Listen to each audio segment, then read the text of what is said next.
Proaktiv shaklda pensiya qanday tayinlanadi? Bugungi kunda pensiya jamg'armasi tomonidan yoshga doir va nogironlik pensiyalari proaktiv, ya'ni fuqarolarning alohida murojaatlarisiz tayinlanmoqda. Bu nima degani?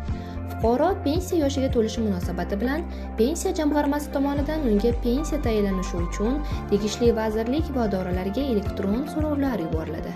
Bunga javoban tegishli tashkilotlardan fuqarolarning ish staji, jamg'ariladigan pensiya mablag'lari uchun o'tkazilgan to'lovlar, o'qish davri, oilaga oid ma'lumotlar, ish haqi, harbiy xizmat kabi ma'lumotlar pensiya jamg'armasiga onlayn yuboriladi.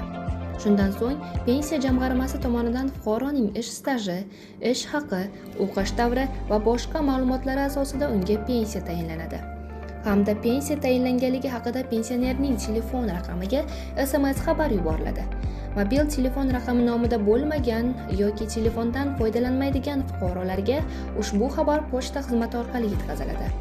Eslatib o'tamiz, yoshga doir va nogironlik pensiyalarini tayinlashda fuqarolarning barcha ma'lumotlari tegishli vazirlik va idoralarning axborot tizimlaridan olinadi.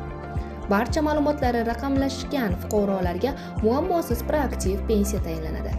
Mehnat daftarchasidagi ma'lumotlari raqamlashmagan fuqarolar hududlardagi bandlik bo'limlariga murojaat qilgan holda bepul ma'lumotlarni raqamlashtirib olishlari mumkin. Ma'lumotlari raqamlashganlik holatini yagona interaktiv davlat xizmatlari portali orqali tekshirish imkoniyati mavjud. Hurmatli fuqarolar, pensiyangizga befarq bo'lmang. Unga hozirdanoq harakatni boshlang.